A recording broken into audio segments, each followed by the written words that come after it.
Hello, everyone, and welcome to a new episode of Unboxed. My name is David. I'm the host and co-creator of the show alongside Delphina. If you haven't already, be sure to subscribe to our channel. And if you're watching on YouTube, be sure to subscribe if you're watching on YouTube, or if you're listening to the audio version on Spotify, Apple Podcasts, or Anchor. You can also follow us, and we definitely appreciate it if you could give a 5-star rating and review. So today I'm joined by some amazing guests. So what I'll do is call in your name and ask that you give your pronoun as well, and also just speak to the ancestral lands, if applicable, that you're calling from. So I will start with Tunji. Hello, my name is George Taylor-Lewis, he, him, and I'm staying at the traditional ancestral lands of the Stolo people. Okay, and you next. Hello, my name is Yul Libera. My pronouns are he, him, his, and I'd like to acknowledge that I am on and talking from the unceded traditional territory of the Katsi, Semiahmoo, Kwantlen, Tsawwassen, Stolo, and the Saanich peoples. Hi, my name is Amarachi Chukwu, and I am my pronouns are she, her, and I am currently a guest of the traditional territories of the Anishinaabe people, the Haudenosaunee Confederacy, and the Huron-Wendat people. Hey, my name is Azuka Ndukagu, pronouns are they, them. I am calling from the unceded ancestral territories of the Musqueam, Squamish, and Tsleil-Waututh people. Hi, my name is Delphina, and I reside on the traditional ancestral lands of the Katsi, Tsawwassen, Stolo, Saanich, Kwantlen, and Sumis land. My pronouns are she and her. Hi, my name's Emily, pronouns she or they, and I'm calling in from the traditional territories of the Kikite people. Hi, I'm Travis. My pronouns are he, him, and I'm originally from the ancestral land of the Kalinago people. Awesome. So, yeah, we thank you everyone again for agreeing to take part in this conversation. This is definitely a very, very heavy time that we're all going through in view of the recent events surrounding the murders. I'll call them murders because we really know what they are, of George Floyd, Breonna Taylor, Regis, Korchinski-Paquet, and so many others in recent weeks. So first really question that I wanted to ask is, how are we feeling? How are we processing everything that has happened? Is it something that we've become a little bit numb to, or has it been triggering in any way? How are you really processing all the news that's been coming out? I don't know why, but the George Floyd situation, for whatever reason, hit differently. And with the Ahmaud Arbery case, with the Breonna Taylor case, it was heartbreaking. It was definitely a lot to process and manage. It definitely put me in a funk. But I think the only thing I can turn to as far as why the George Floyd situation is so tough to handle and just put me in such a dark place is because of the pure cruelty of it.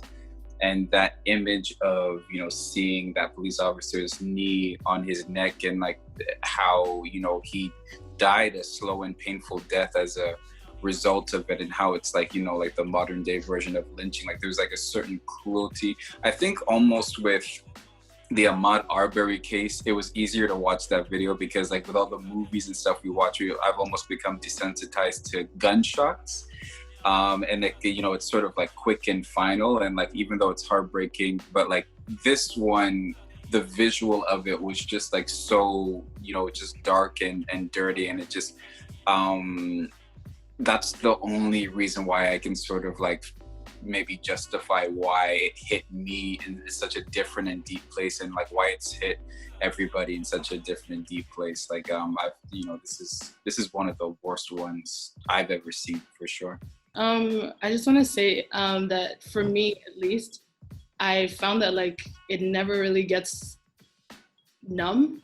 I think we see it often, but every time it hurts as hard, if not harder.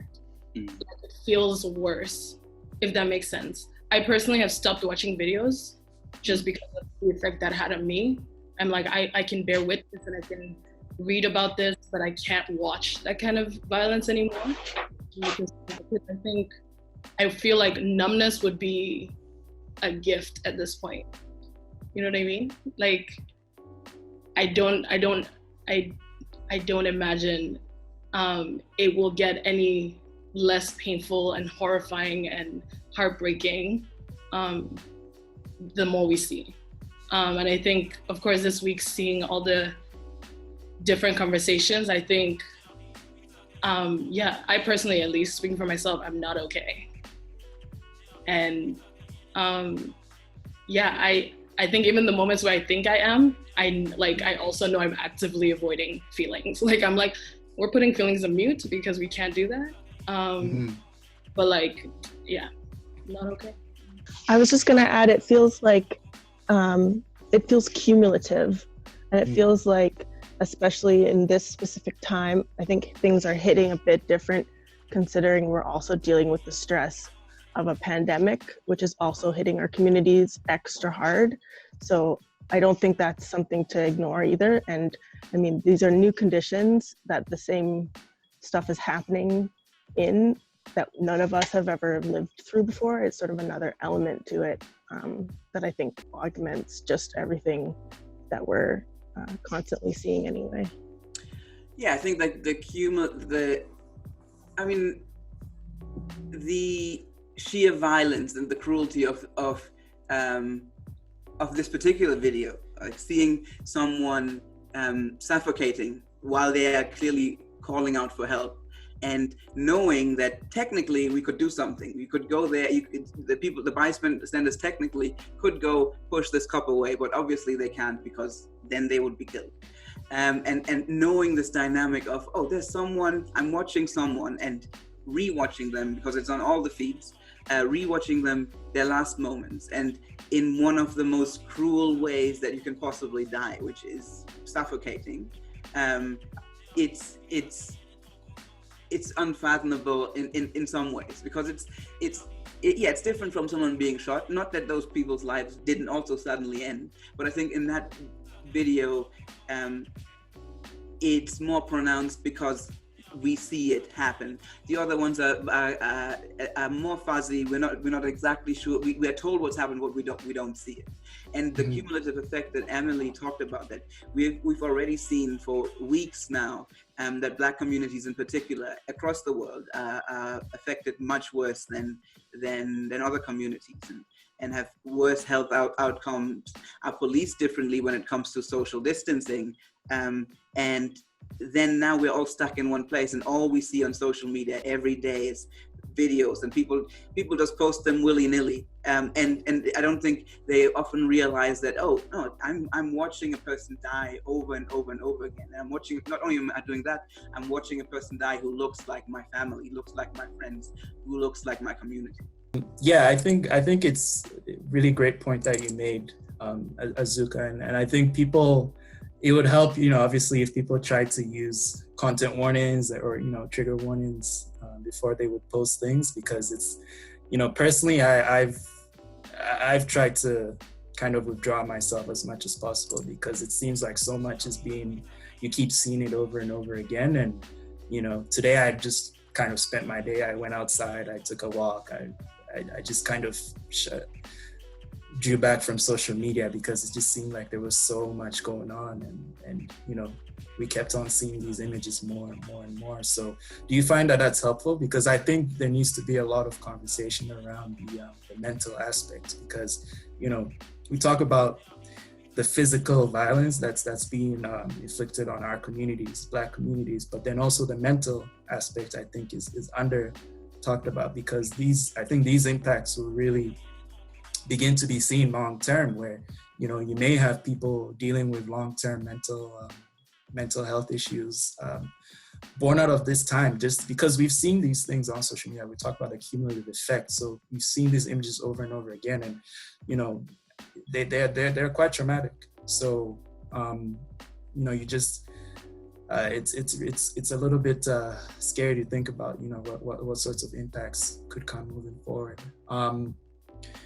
And I also think another point also is that I think our community is quite unique in that we're not just connected by, the fact that we may all look alike, but also by, I think we're connected in our pain. Like we share a certain amount of pain, and we feel when we see, someone who looks like us being killed or, being harmed in a certain way, we almost like you feel it with them, you feel, because you can very real, it's a very real danger that you feel like this could happen to me tomorrow, So Azuka, I see you'd like to make another point as well. Yeah, I mean, we were already going into a mental health crisis as a result of COVID. And I felt it so much this week.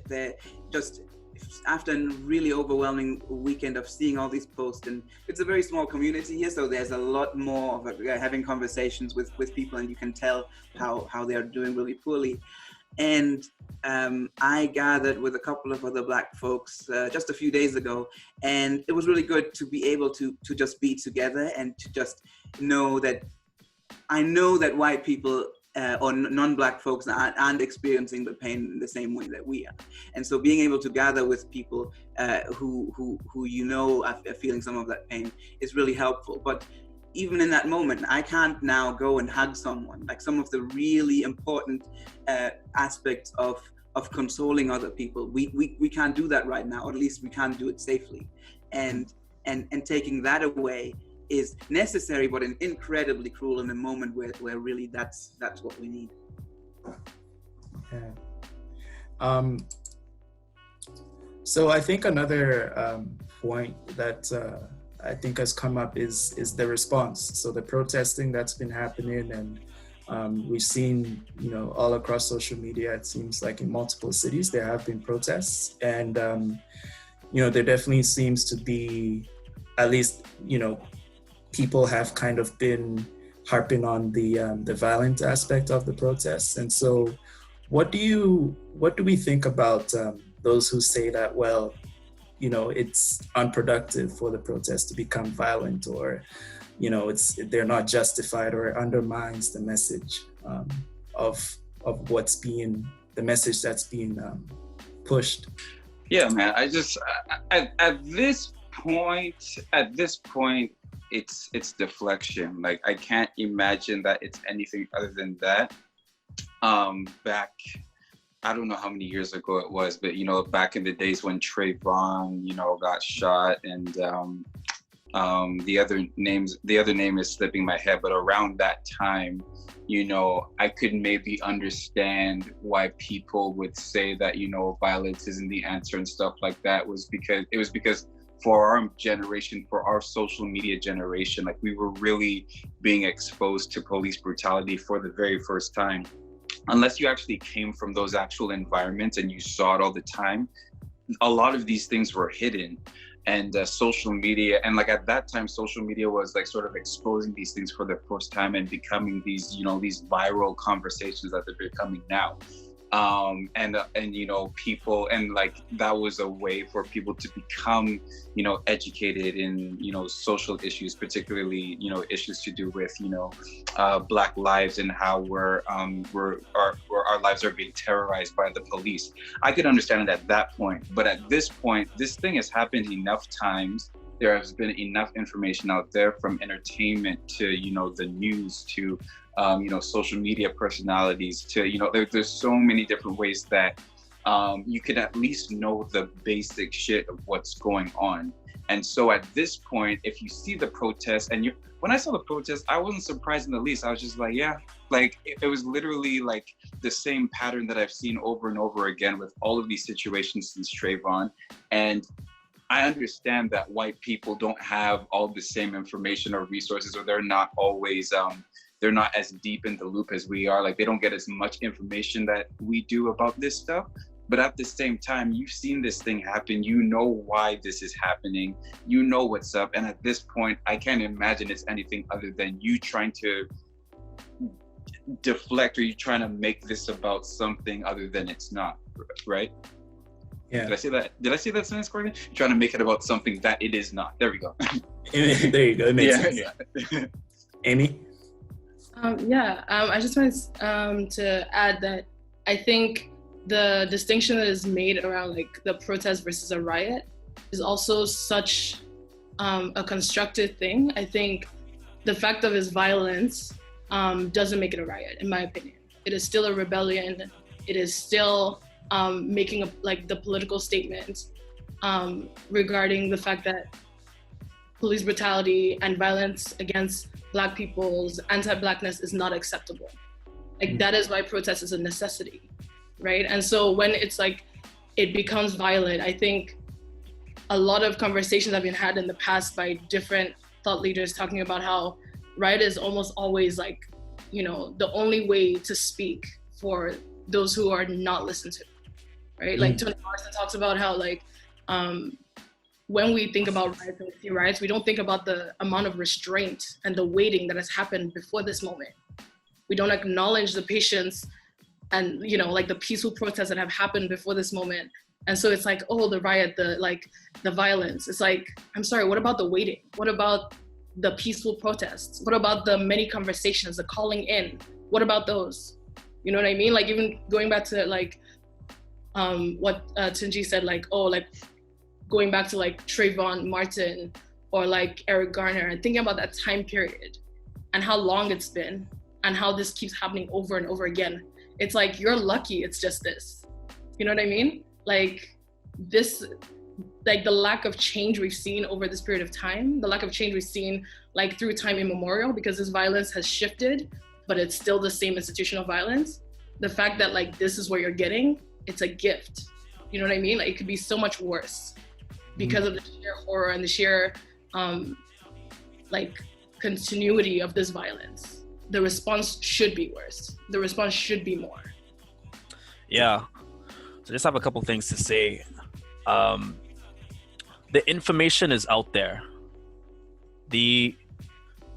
All of the shootings and stuff, like we have some of them on video. I think it's just on display and then everybody is sharing it. A lot of news sources is sharing it. So I think at this point, everybody should have seen all of this happening. And to be ignored now is a choice. Another thing is they're using this violent protest thing as a pawn. The only reason why Trump knows George's name is because he's using that to make the violent protests look bad and then calling those people thugs, right? Yeah. And I think that's what a lot of people are doing. Everybody was silent about this whole thing at first, and then now it became violent, and then everybody is like, oh, this is out of pocket, it's too much, and everybody is drowned in the message and all that. I think all of that is a choice, and they're just using George's name, and I think that it's very deplorable. That's very disgusting to his name. Yeah, I think there are lots of great points there. I think the question alone is one that I find upsetting, because the moment you start talking about protests, about riots, you're moving away from the fact that a state-sanctioned force has, on so many occasions, just killed civilians in situations that did not warrant any sort of lethal force. In George Floyd's case, was it a dollar bill or a check that bounced when he was buying groceries? Like how does that make any sense? And the moment it turns up, like I've talked to a lot of Black folks and just trying to get feedback on, hey, how have your white friends or your non-Black friends responded to this? And quite a few were asked, oh, so what do you think about the riots? It's like, I don't think about the riots in the sense of that, oh, this is a bad thing that is happening, so much that this is as a response to some terrible violence. And I mean, historically, these sort of protests and riots have always come out of, as a result of police violence. They haven't come out of, oh, people are just upset generally. No, it's been like people saw incredible violence and then they responded after having been patient, not just for for years, decades. They have been patient since they were stolen from their ancestral lands. And I think Tunji mentioned that white people don't have the resources, and I would say that they absolutely have the resources. What they don't have is an investment into learning this. Like, we don't learn it in schools. Every time these things come up, we encourage folks to, hey, read a couple of books. There are lots of books about, they're really good. There's really good literature around even racism in Canada, because obviously in Canada, typically people will say, oh, it's a problem across the border, as though the border weren't just a line on the map and people weren't watching the same kind of things on TV. So I really want to discourage any sort of narrative that white people don't have the resources. We're having this conversation in English because white people had the resources to force our ancestors either to come here or to make them learn English because they didn't want to have those original languages. So yeah, I find that part of the narrative incredibly upsetting. And I think it also dishonors our anger and our pain, which it's a righteous anger. People have the right to be upset, and especially because the riots have predominantly focused on property. It's like, oh, who cares about property? Like, people have died. People have died, and people keep dying and will continue to die. And you're worried about some target that burned down or was looted, or a police station. For all I care, if no black person or any other person is killed for no reason by police anymore, burn down all the police stations. I'm perfectly happy with that. Yeah, I just wanted to kind of jump off something that Travis mentioned, sort of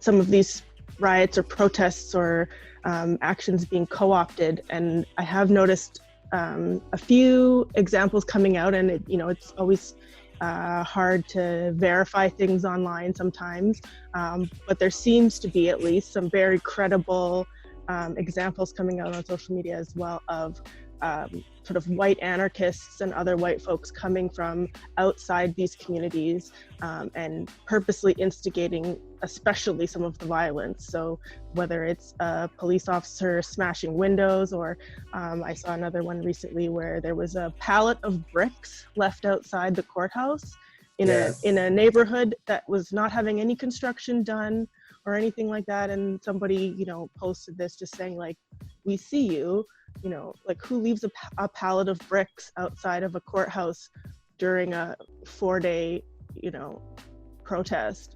But anyhow, it just seems like there's also a lot of examples of the situation being co-opted in order to push, different agendas as well. So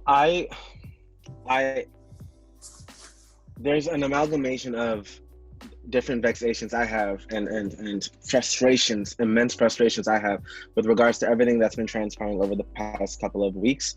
But ultimately, I felt rage, like genuine, vehement, ardent rage when, like, even now talking about it, like, I have to calm myself down when I have to, and when I see other Black friends have to, and Black family have to argue our existence, argue for our existence, argue our rage, argue our pain. So when we're told, why are they rioting? Why are they so upset? What is that going to change? And I read on Twitter, when you go and you when you bomb Afghanistan, is that gonna help out what happened? Like, is that gonna bring back the Twin Towers? Why? And I forget the young lady who was protesting and who was speaking so powerfully. And she was saying that we learned this. She said that if you want us to do better, you have to do better. Speaking to white people, speaking to colonizers, speaking to those who benefit from white privilege and whose families benefit from white privilege. You guys have only ever done violence. All of your colonization is based off of violence. The lands that we're on right now is because of the violence of colonizers.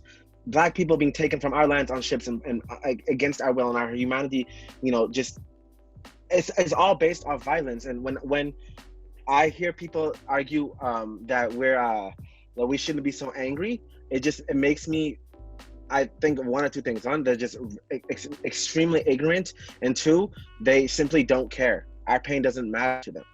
As other individuals in this chat articulated earlier, like they're more concerned with Target. They're more concerned with buildings that are on fire.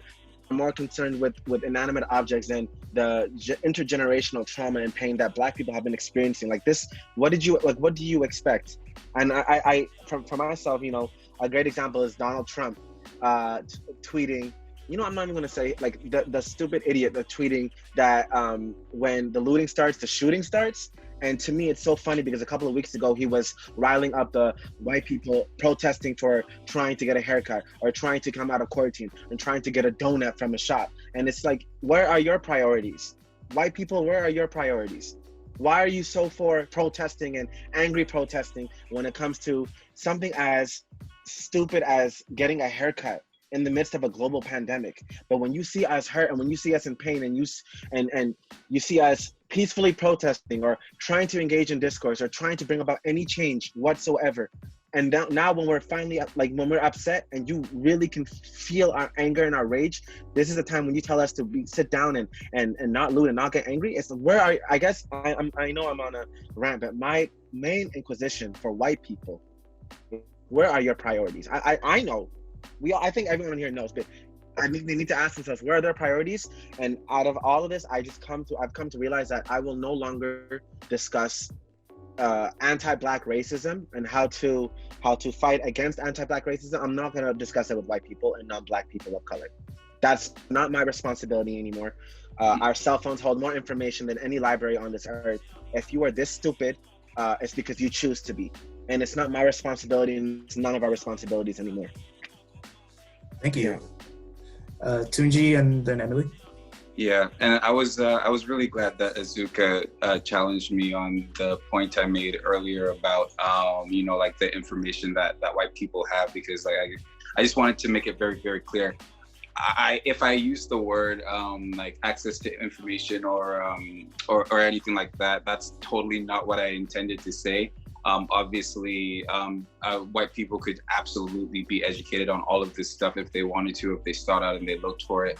I guess the point that I was trying to make before is just I was just more speaking to how segmented social media is. We have the whole internet available to us, but at the end of the day, the social media and the internet is segmented to what you want to see and the type of content that you want to see, and how that has an effect on times like this, right? So most of the people in here, and most Black people in general, we follow mostly Black content, like whether it's Black influencers, whether it's the very woke people, whether it's whatever the case may be. We follow a lot of Black creatives because we want Black content, because that's what we relate to. Most white people follow mostly white content on their site as well. And so when these things happen, all we have to do is open up our Instagram and just look through maybe one or two stories, and we have all the information of what happened. The video is right there. The video shows up on my Instagram story over and over and over and over again. There's no way it's very, very it would be impossible for me to miss what's going on, because that's all what's being talked about on my Black social media, Instagram and whatever platform I use. On the flip side, if when this happens with a white person, what they have is they follow a lot of people who may be very apprehensive to speak. And so I'm not saying that they're completely unaware of it. I'm just saying it's not coming in the waves that it comes, for a Black person on the internet, if that makes sense. And I had this conversation with one of my best friends. He's a white dude. He said, bro, I saw the thing happen, and I went to resources. I went to trusted resources to try to figure out what happened so I could get the proper information. And in none of those articles did they show the video. They didn't even show so the video wasn't on my social media. The video wasn't on any of the articles that I read. I had to really look to find the video. That's not the experience I had on my social media. On my social media, the video was right there. It was right there.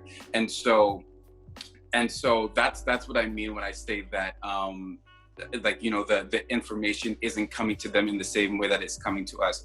But even with that being said, that's no excuse.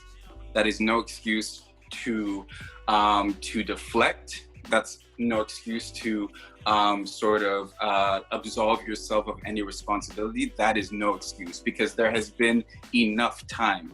There's been enough time. You've been confronted by enough white people, whether it's on the internet or in real life. You should know better.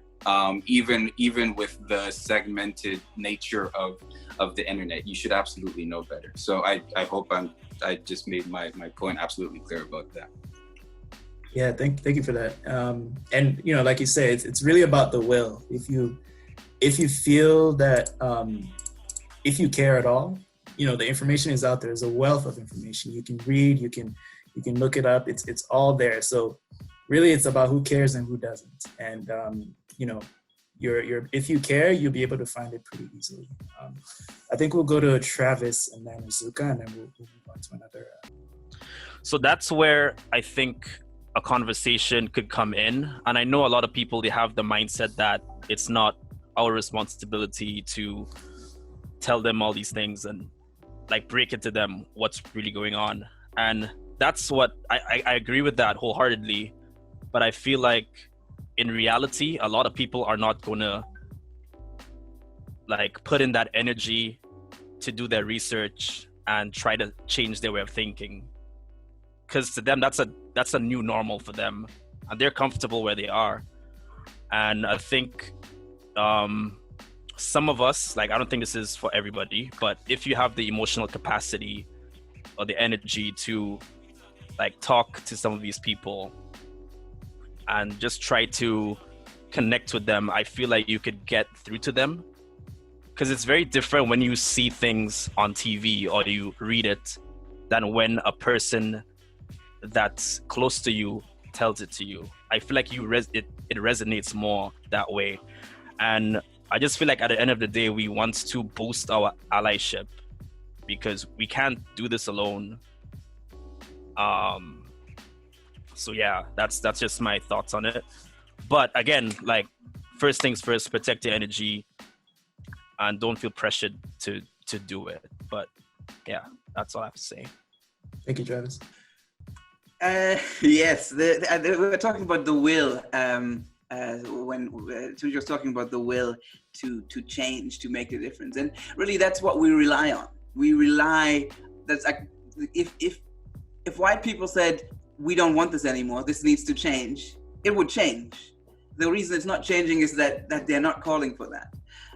I agree to a great extent that they can benefit from us, depending on what kind of relationships we have. They can benefit from us telling them, but it does take away from our energy.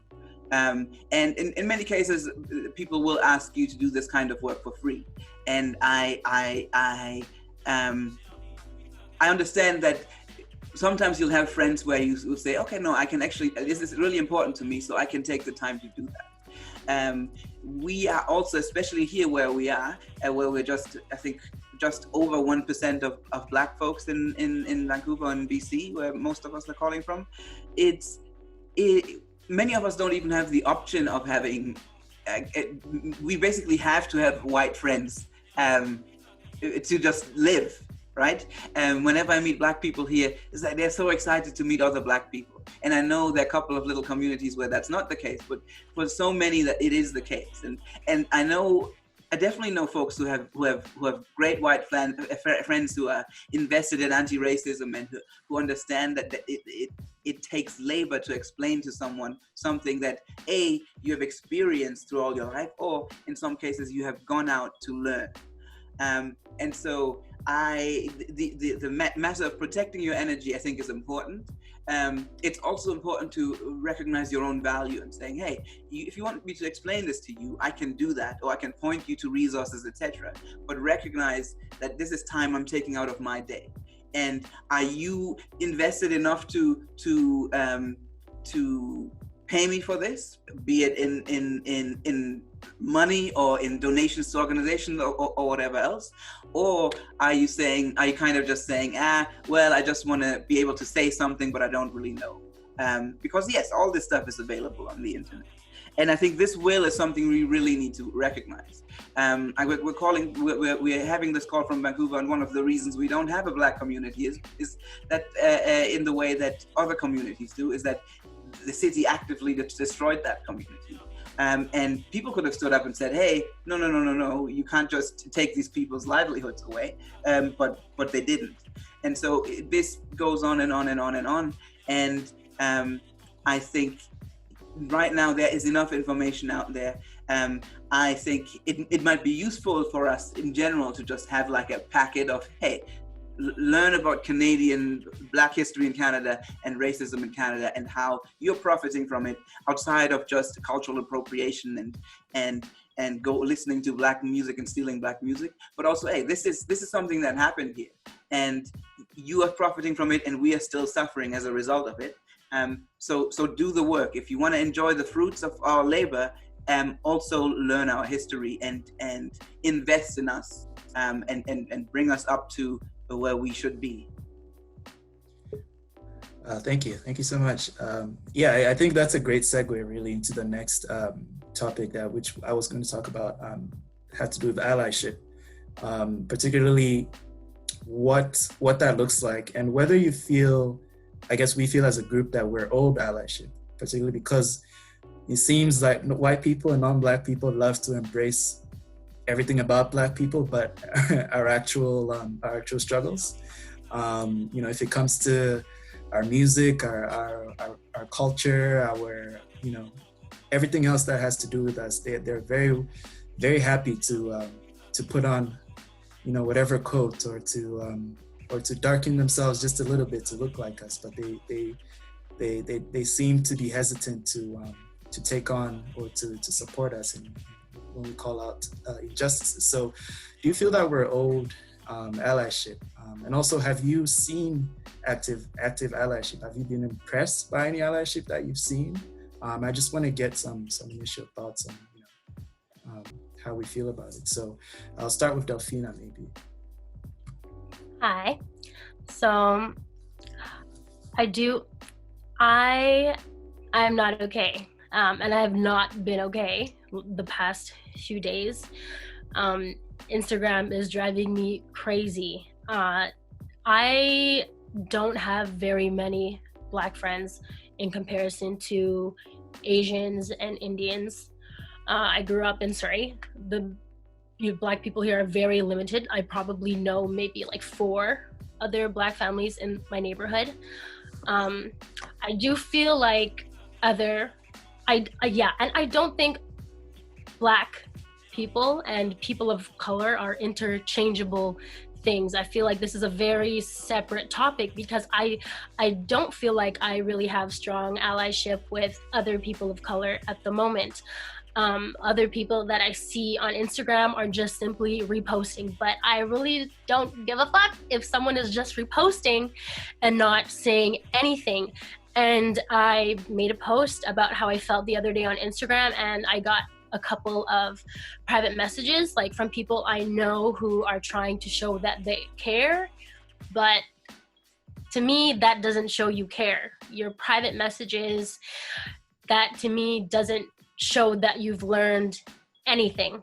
I'm normally like just like a typically like nice and like more so quiet person, and I'm mad because I've been quiet about it for so long because I always felt so alone in my own community where people want to throw around the N-word and want to be rappers and want to do all these things, and I feel like there's just a lack of understanding for you want to do all these great things that we have created, but when it's like you care about Black life but you don't like care about like Black existence, it's frustrating to see. Like you don't care about Black death, like that's plain and simple. For me, what a good ally would look like would be someone I don't want to talk. I don't want to talk to other people like who aren't Black. Like I don't care about anyone else who isn't Black right now. Like that's it. Like my family, period. That's all.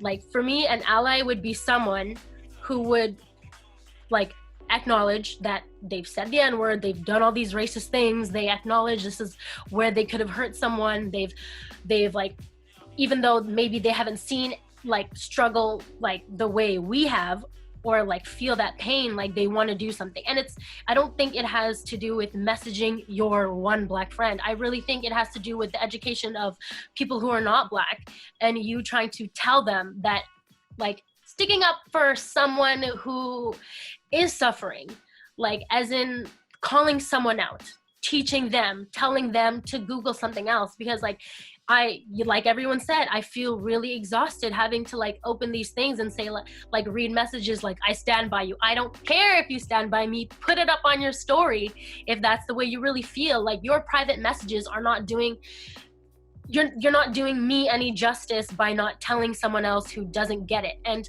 I'm really caught in between. I want other people to realize and like to talk about this, like the people who are not Black. But at the same time, when I do see them talking about it, it's still like really infuriating, because I want people to be allies, but I don't want people to just say I'm an ally. Like I want to see like real work. I want to read essays like of someone like acknowledging they fucked up and telling them that they're really trying, and saying, if I see injustice, I'm gonna do my best. Not even do your best, I am going to stick up for you in like any way I can. And I feel like so many people, when Kobe Bryant passed away, my heart is so heavy. I can't even go to work. Like, let's take a moment of silence for this. Let's do all these things. Like, I woke up today and I felt all these things, but like, okay, yeah, me too. But then all these other Black people, like regular like Black people in these communities, are dying. Where is the same heavy-heartedness? Like I'm so confused. And I also don't like that people want to downplay like how it is in Canada compared to US. Like the pain is like literally carrying through, because people want to pay attention to the US more, and these ideas and images are the same types of things that are carried and placed on Canadians, because there's like how many? There's like 1 out of 50 of us like all around here, you know what I mean? So like it's the same. And to think that, and for some like people like in Canada or like in Vancouver to just think you didn't experience slavery so it's fine, or you're not in Canada so you're good, like that's wrong. It's just like I'm seeing how my fellow like Black brothers and sisters are being treated, and this is affecting me because this is exactly the way you see me too. That's my piece. Thank you, Delphina. We'll go to Amy and then you. Yeah, thank you for all of that, Delphina. That was, yeah, I like echo that so deeply. I think like allyship is like something that I always like, I don't know, have a contentious relationship with, because like I'm not always sure what that means. Because like you say, like it's sometimes you're not sure what part is just performance, especially in this current time where like there is to some extent like social capital in performing allyship, you know what I mean? And so it's hard sometimes. But I think during this week, at least for me, I have seen some non-Black and white folks that I know personally who have been supportive and been, in my opinion, true allies. But in the same breath, I thought like, this is maybe largely because of the context I'm in. Like as someone who like, I'm in grad school in a like gender studies program. The people in those spaces are almost always engaging with these topics. You know what I mean? So I was like, those are the people who are saying things. And to me, it's not new for them to say those things. And I feel supported by those people. But in the same breath, I know other people that I'm friends with, I have been friends with for a long time, who have not said anything, who have been posting what they've been posting this whole time. You know what I mean? Like, it's not happening in their world. And that has been, and I've tried to kind of like, not ignore it, but just being like, I see it, but I can't engage with it. Like, if you're messaging me about something that doesn't have to do with this, like, I'm not trying to respond. I will leave you on red. Don't talk about some peripheral thing to me when you're not willing to engage with like the billion things I posted about this.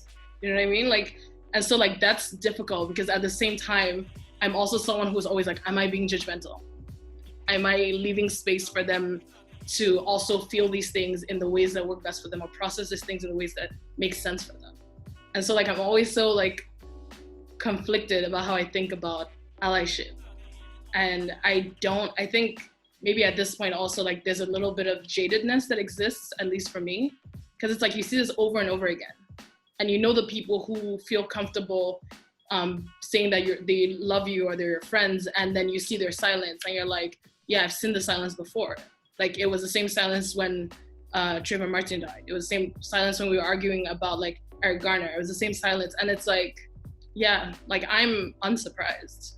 I'm sad, but I'm unsurprised. You know what I mean? And I think like the idea, like you asked, like, are we owed allyship?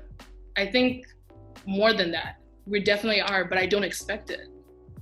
Like, it's like, no, y'all don't check for us. Y'all don't, like, you're not here for us. Like, I don't always feel like you have our backs. You know what I mean? And I think this is why when conversations of appropriation come up, people are like, oh, you're so pressed about some like non-Black person wearing braids. I'm like, yeah, because you can take it off. That's the point. Like, you don't have to, like, the moment it's not convenient, you're like, oh, I'm sorry. What is Blackness? Never heard of her. You know what I mean? And it's like, that's why I'm angry. And that's why, even though it seems like it's just hair, or it's not, you know? Sorry, I got a little heated. Okay. Oh, thank you, Amy. We'll go to Yul and then Emily. Yeah, I think with regards to allyship in terms of anti-Blackness and police brutality, police murders, I think this is, white people have to do all the work. It's just, I know I'm reiterating, but at this point in time, white people and with regards to anti-Black racism, white people and non-Black people of color, this is their job. It's their time to put in the work and to unlearn things themselves and to work in their communities. You know, I think in the South Asian community within the Greater Vancouver area, the use of the N-word, the use of appropriating Black culture, and then when these instances and these issues come up, their silence is the loudest thing I hear, because I know that they love Black culture and I know that they exploit it, they yearn to profit off of it, but they never ever want to speak up when these issues occur.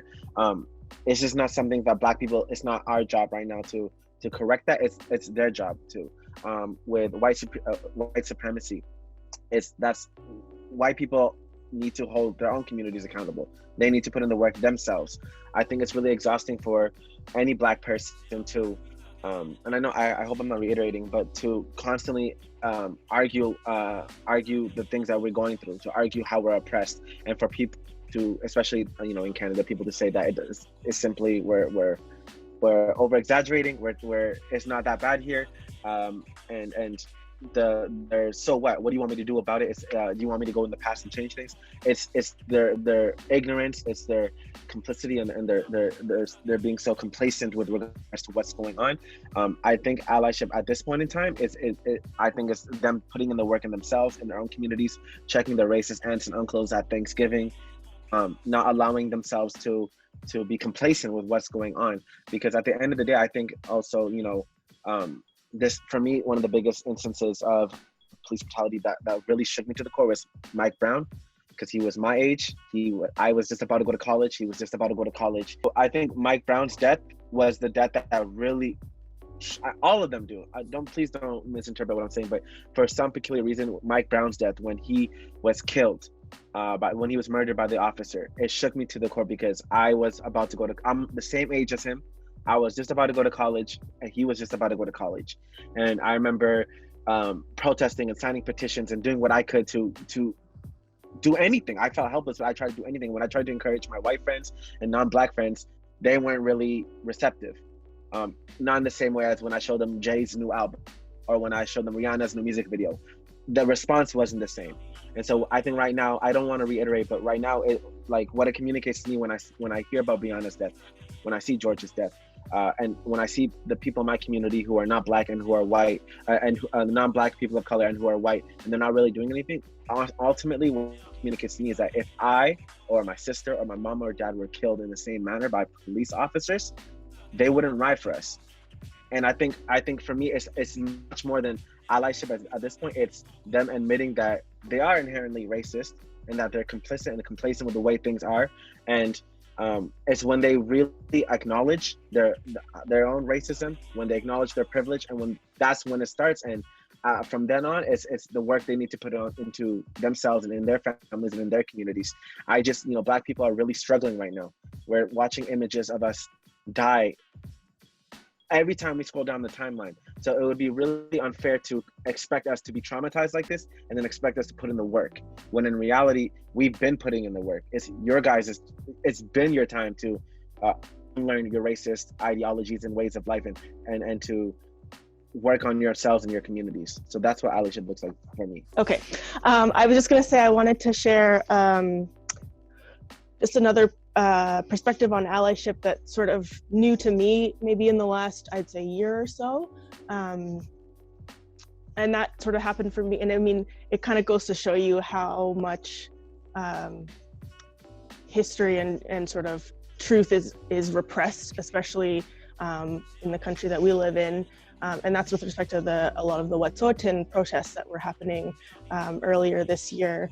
And I think I just kind of had a bit of a eureka moment when I just realized, like, my own experiences growing up, never being taught the history of the Indigenous folks whose land we're on, not understanding. Like, I remember as a kid, like, I didn't even realize that Indigenous people were still around. I kind of thought that they actually, because all we had was, Disney's Pocahontas, or we have the, basically it's set up like a museum. You get artifacts, you get shown the way people used to be or what have you. And it took, even after getting a degree in anthropology, like, I still didn't quite understand how connected our struggles are. And so I think for myself, now when I look for an ally, I don't go to white people first. I've noticed that the people that are showing up for each other, especially where I'm living right now, are the Indigenous folks. And I feel like there's been a lot of, when we don't know those histories, we don't see the similarities between them. And, we talk a lot about how isolated and alone sometimes we feel in our sort of disparate communities. But I'm hopeful that maybe, as we're progressing in this, what I hope is a revolution, we might find some connections with folks, especially Indigenous folks, and maybe, boost our numbers and our allies, because we need each other so much. I think on the front end of things, I could see an improvement in allyship. So in terms of people posting their opinions, so on and so forth on Instagram, I think it's more now than ever before. Maybe it could be due to COVID and we're all on our phones constantly these days, or maybe people are starting to change their minds slowly.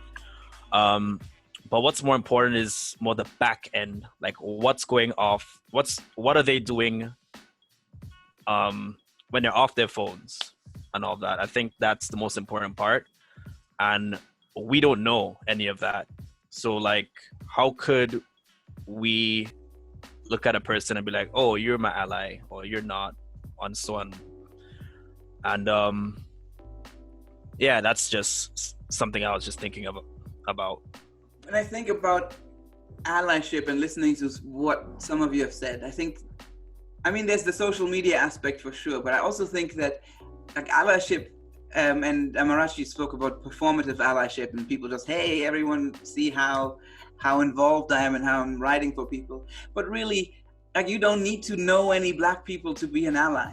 You, like, if you are committed to change, if you don't want to see people suffer, have those conversations with your family. Those are hard conversations to have. Most people have a hard time telling their family that they love them, or what troubles they have in their life.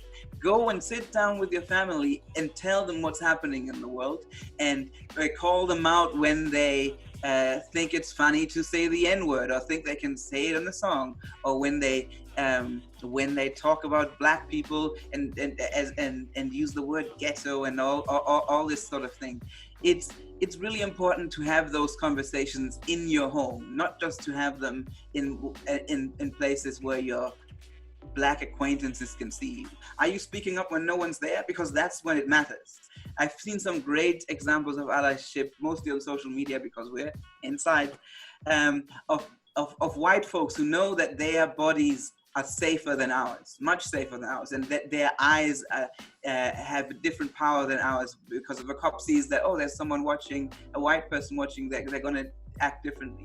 So there have been incidents of white people pulling over because they saw a police car pull over a Black person and just sitting there and waiting, just watching. Okay, I'm just making sure the police officer knows I'm here and that someone's watching.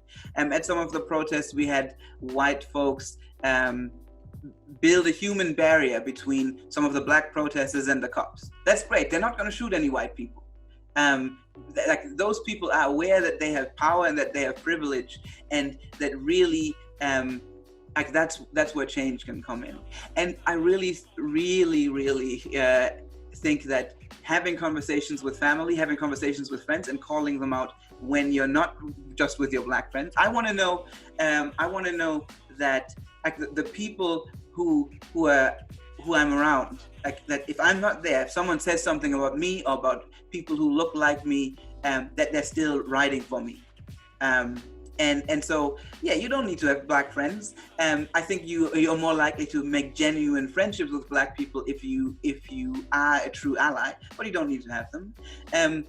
And as far as some of the conversations I've had recently with Black folks, specifically around a lot of the violent anti-Asian attacks, like that we've heard about, seen, horrible attacks on that are also fueled by ignorance, but mostly it's clear that, oh, you want someone you can blame for this virus. So look for someone who's maybe Chinese, but probably not, because we've also had incidents of people attacking indigenous people thinking they were Chinese, and what I noticed talking to Black folks is that for many of them it was really hard to stand in solidarity, because they had so many experiences of Asian people, especially East Asian people, being similar to white folks in just the amount of anti-Blackness they had expressed. To them, be it just like some of you may have experienced this, going to stores and finding you're being treated very differently, or boys at clubs who just very appropriative and think that they can appropriate Blackness in whatever way they please. So it's very upsetting, and I mean, at the end of the day, there are great examples of South Asian, East Asian, Filipinx allies, and we see them out at protests. We see them out usually they're in activist circles, but they're too few. They're too few for us for it to make a really big difference. And so I really want to encourage those communities to have those conversations. How does anti-Blackness appear in South Asian communities and East Asian communities? And why is that? And why not do something about that?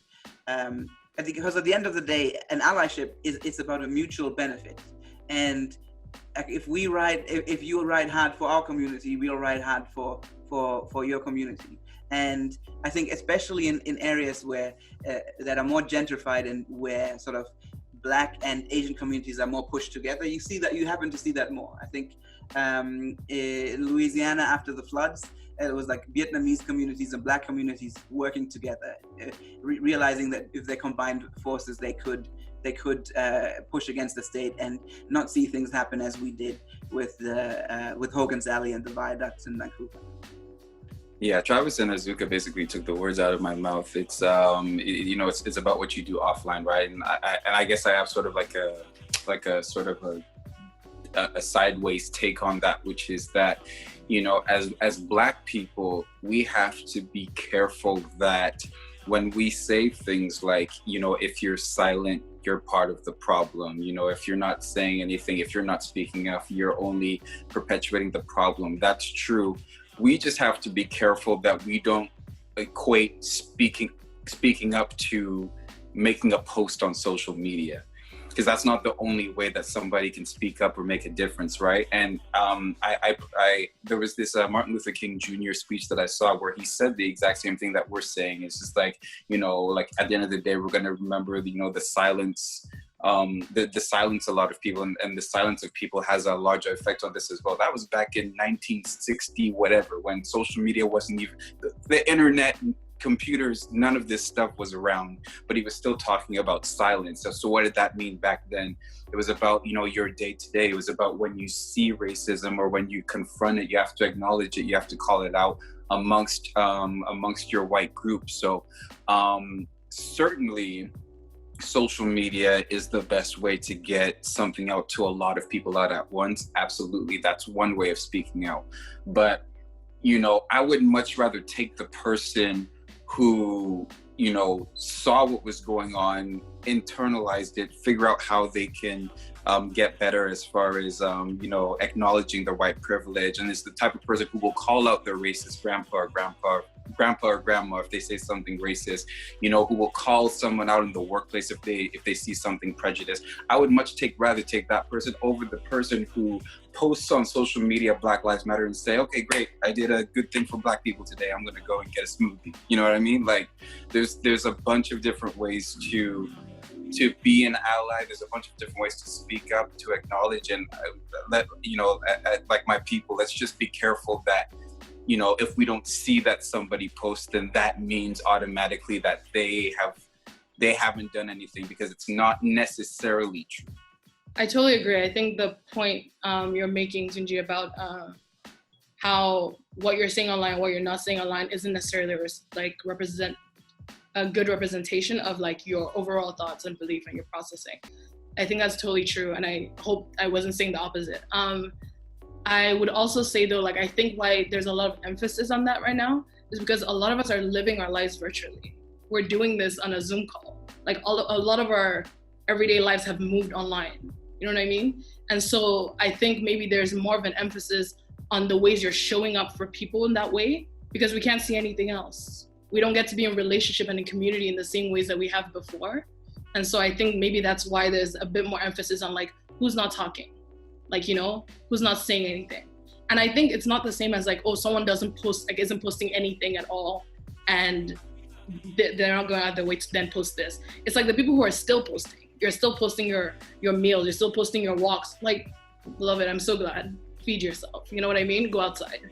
But like, you don't get to be present and not, you know, say something. I think that's like the feeling. And kind of going off what Azuka was saying, I think a word that I've like heard in thinking about allyship is like, you have to be accomplices. You have to be co-conspirators. You know what I mean? It doesn't look like, oh, wow, this is so awful. I feel sad that this thing happened to you. It's like, no, I'm in this too. Like, I'm in this with you. Like, what are we doing? When do we move? Like, do you know what I mean? And so it's like, if right now that looks like we're gonna be online, like saying this over and over again until people who don't wanna listen have to listen, then that's what it looks like. That makes sense. Yeah, thank you, Amy. Yeah, and I think the last point that I wanted to pitch to the group was having to do with whether we feel differently about what's going on right now. You know, maybe we, you know, because it's kind of we're kind of, I don't know what the term is, but you're almost, it's in the moment right now, and it's fresh and it's new on our minds. But I was hoping to sort of get a sense of how people feel about what's going on right now, whether it's you feel hopeful that it will lead to some change, or, you know, because like we talked about how it's a cycle. You've seen this before, you know, it may not lead to anything new, and there's going to be another killing, and then we're going to go through it all over again. So do you feel like it's different this time, or do you feel like it's much more of the same? Maybe we'll start with you. How do you feel? I I don't feel hopeful, and I almost feel that's borderline blasphemous to communicate. But I woke up, I think it was Thursday morning or Wednesday morning this week, and I felt this sense of just hopelessness. And I don't know if it's the fact that I've been on my phone quite a bit this past week, and I've been seeing these same videos over and over again on loop on my timeline. I don't know if it's like me trying to explain myself to people who just don't get it, or to explain what we're going through to people who don't get it. But I feel as if at this point I'm like, what can I say that hasn't been said before? What could I show that hasn't been shown before? I could try to do so many things. I could, I always will do my part. My community is everything to me. Black people are magic, and I wouldn't be anything else. But what can I do at this point in time? Even today, my sister and we went grocery shopping, and I went in my car and we drove to the store, and it was a weird vibe between us. We're really close. And then we went to the store, and at the checkout, a man, one of the workers accused my sister of stealing one of the shirts. He asked, like, where did you put your tag? Why is the tag not on this? And to me, it's I'm reminded even if I really I'm Black all the time, and that's why I think we were talking a little earlier about it's so frustrating seeing people appropriate our culture and then take off the braids when it's not convenient for them. I am a Black man all the time. My sister is a Black woman all the time. If you are a Black member of the LGBTQIA community, you hold an intersectional identity all the time. So what can we do? And I think, for myself, I've had conversations with my beautiful Black friends and family this whole week, and I've been reading literature on the other side of freedom by DeRay McKesson. I've been listening to Lemonade. I've been doing everything I can to really hold on to any semblance of hope and security. But if I'm going to be very honest, and I know as a Black man, I don't often get the opportunity to be vulnerable and to say this, but I'm terrified. I don't want people to tell me, oh, you're in Canada, you're good. No, as a Black man, I feel like everywhere I go, even this week when I went to the grocery store, people are looking at me, and I could tell they know, like, oh, I wonder if he's mad. I wonder if he knows what's going on. Like, yes, of course I do. And I don't feel I feel hopeless. I feel sad. I feel like tired. Yeah. Hey, I do have some hope. It is, I do feel like it is getting better inch by inch, and it does lead me to believe that eventually, it's very, very hard for me to believe that these things will stop happening, hard stop, because it just happens so often that unfortunately we get, used to it. But I have hope in the sense that one day these things will be dealt with properly and swiftly. And what I mean by that is like, I just looked it up. Trayvon Martin passed away in 2012, which is crazy to think about because it doesn't feel like that long ago. But so that was 8 years ago. 8 years ago, George Zimmerman, nothing happened to him. Nothing happened to the man. And we've gone from nothing happening to George Zimmerman in 2012 to a police officer being arrested in 2020. I see that as improvement personally. Now, we'll wait to see what happens. Wait to see if the police officer gets convicted. It's not cause for celebration for me because, George Floyd should have never, George Floyd, that's the name, right? I would want to get the name, guys. Yeah, George Floyd should have never died in the first place. However, with that being said, if this was 2012, that officer never would have been arrested. He would have been put on, temporary leave, maybe even, paid leave, and then come back once the dust settled. Now an officer has been arrested. I do have hope that this thing, inch by inch, little by little, is getting better. I have, and with each protest, it seems like, the outcry is getting bigger. This one has been huge. There've been a lot of white people I've been seeing speaking up, you know, back to that whole ally conversation. Will this be known in history as a turning point? I don't know, but just with the whole thing in general, it does seem like inch by inch,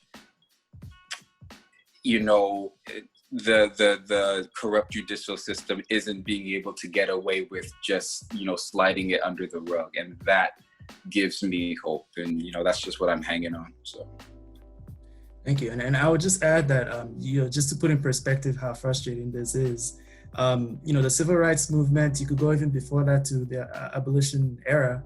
And then that's how many years, how many decades we've been at this. And we're now getting to a point where we're like, okay, we'll just take a charge. Meanwhile, you know, so far it's only been a 3rd-degree murder charge, which is ridiculous. And they're blaming it on pre-existing conditions, as in, oh, his knee was on his neck, but, you know, maybe he died because he had signs of heart disease. That makes no sense, right? So, and then, you know, on the other side of it, probably this man wouldn't have been charged if it wasn't caught on video. So when we talk about progress, like, it's frustrating. Like, we're really looking at small incremental change, and we're supposed to celebrate because, you know, something might happen. No, like, we have such a long way to go. And I think that's sort of the hopeless feeling that's coming around. Yeah, the question of hope. I think it's really important not to feel bad for not being hopeful. I think it's completely fine, because history tells us exactly this, that this progress has been very slow. I feel that all the humanity will end before anti-blackness stops being a problem. And while that obviously sounds it sounds terrible, and it is terrible because those are our lives. And yes, some things have improved, but they haven't improved very quickly. I don't think it is unreasonable to demand not to be killed now. It's not like, maybe my great grandchildren will be free. No.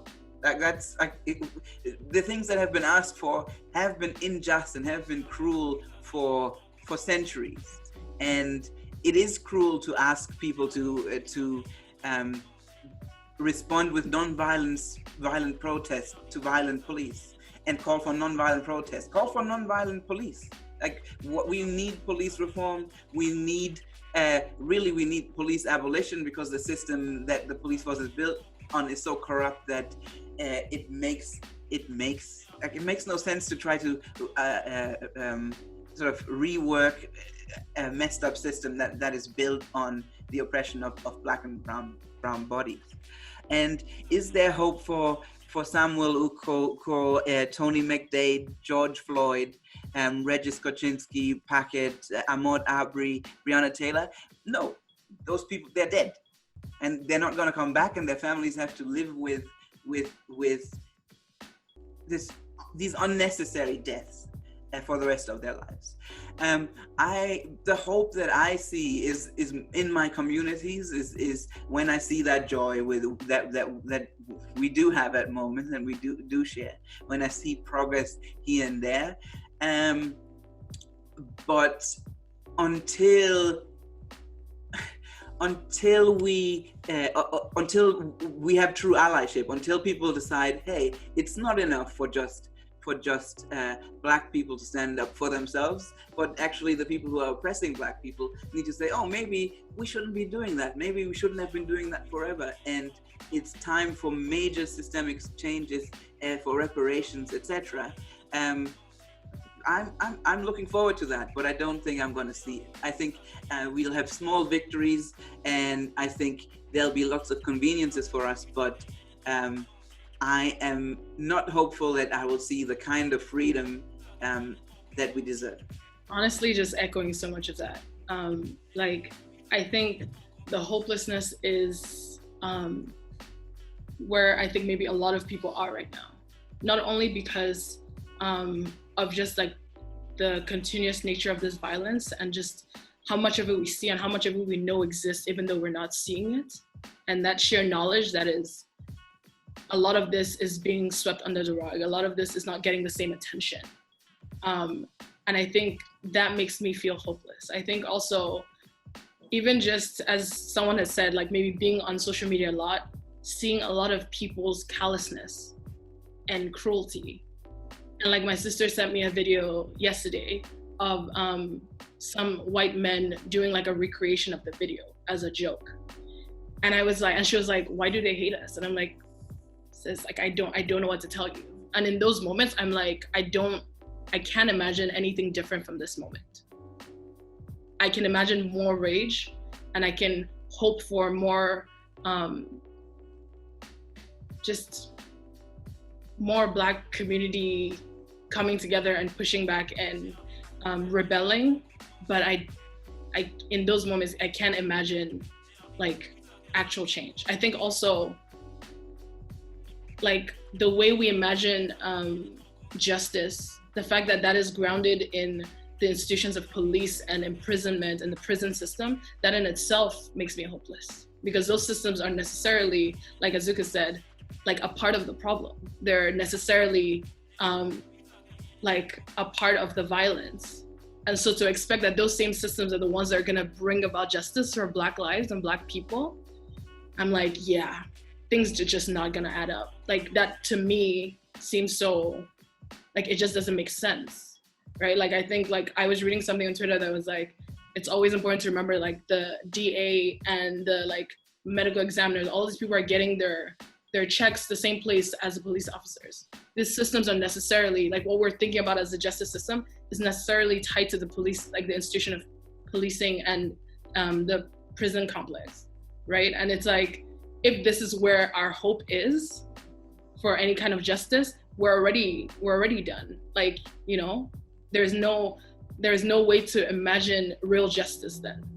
Because it's like Azuka was saying, like, ideally, abolition is the only kind of reform that's acceptable. Like the only kind of reform that will actually make a difference.